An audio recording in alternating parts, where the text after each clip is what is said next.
past year and a half have been pretty crazy. We've all been altering our lives in different ways, whether that's by school, work, shopping, and even our social lives. We've had to adapt and find new ways to connect. Over a year ago, me and some friends were looking for a new way to connect while we couldn't really see each other in person, a situation a lot of people found themselves in. That said, we happened to stumble upon something that's become a staple of our everyday routine even after the world started getting back to normal. We found D&D. Yeah, we dove into the demonic and evil land of Dungeons and Dragons. Blah. If my mother's watching this, she'll probably be devastated, but alas, RPGs are just too much fun. In all seriousness, if you're brought up like me and think D&D is some evil game where you worship Satan or whatnot, I'm happy to report that it's actually just you and your friends reenacting Lord of the Rings while they all try to flirt with a good-looking NPC bartender.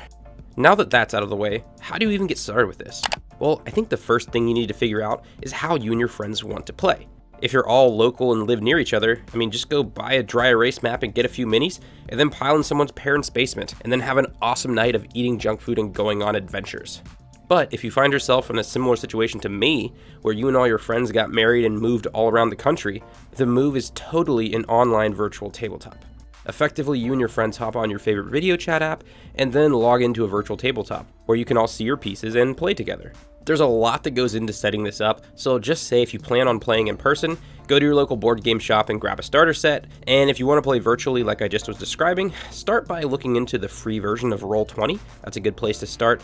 Also, for either online or in person, I strongly recommend using D&D Beyond to create your character sheets. Just trust me, it's so much easier.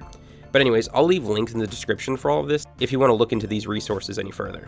Anyway, once you decide how you're going to play, you now need to figure out who your game master is going to be. This is essentially the person who's going to be running the game and telling the story. The game master, also known as the dungeon master or DM, is responsible for telling the story either by getting a pre-written adventure or by writing one of their own. They control all the NPCs and other random events that happen in this make-believe world. Effectively, the DM is the game itself. Everything that happens in this world is in their mind's eye, and they're going to dictate how events transpire throughout the world that the players are living in.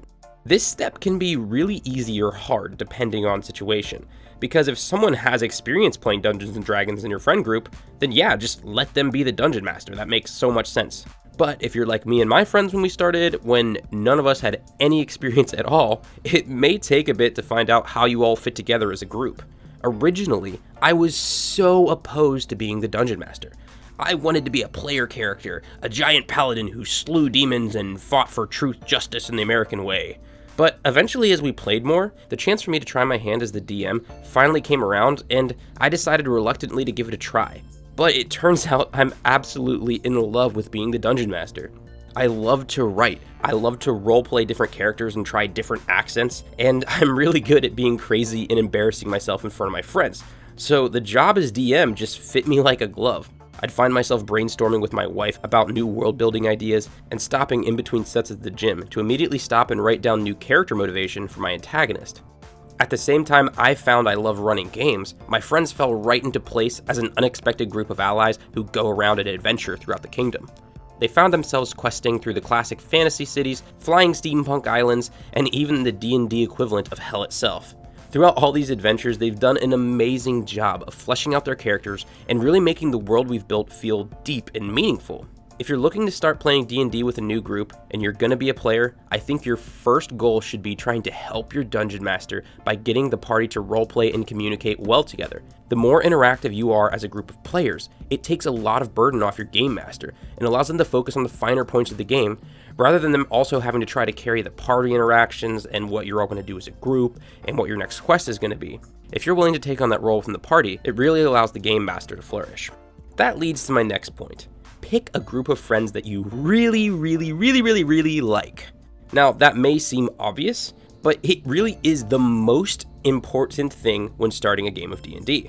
D&D is a weirdly intimate experience, and I know that sounds like a weird way to describe it, but when you're first starting out, it can be really odd to allow yourself to be silly and weird in front of other people. It really makes it easier if you're with a group of people that already know and like you and know that you're a weird kid who would play D&D.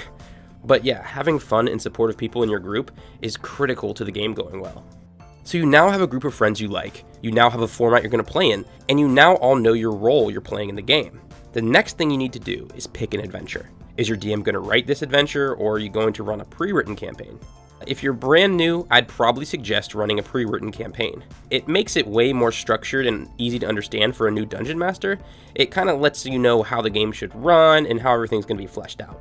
That said, if you're all about writing and you want to make something that's your own, do what I did and just take the plunge. I wrote our first 3 campaigns we ran and then eventually tied them into one overarching story, and it turned out to be super fun, but it was an absolute bear to do my first time around. Either way is totally fine though. Really just do whatever you feel comfortable with. Next, the people who are going to be the players in the party need to make characters. Some people play D&D like it's Overwatch or something, and you have to have your perfect DPS support and tanks and all that fun stuff, and there's nothing wrong with that. But I think it's just as viable for everyone to play a character they think is interesting.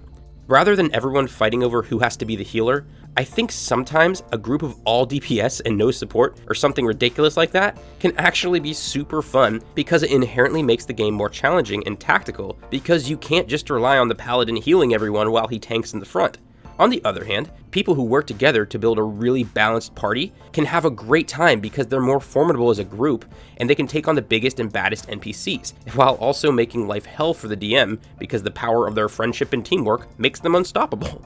The main headline here is you should make a character who has a class, race, and backstory that's interesting to you. Your interaction and how you fit in the party should still just be fun to you. The synergies and various team mechanics are really secondary in my mind. For example, a friend of mine who plays in our group recently was the healer, but got her player killed. So she had to make a new character. But rather than just sticking to her healer archetype and making a replacement character, she decided to do something completely different. She decided to be a hobbit who's decent with an axe, but is simultaneously a brewmaster who can make magical beers with random effects when they're drunk. It was such a random character that everyone was really surprised by, but it turned out that this hobbit character makes the whole party way more fun because she's so into it, and it's way more fun than just your stereotypical cleric who's casting cure wounds all the time.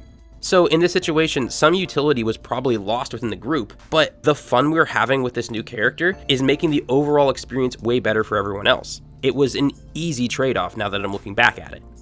My last piece of advice, above all else, just have fun.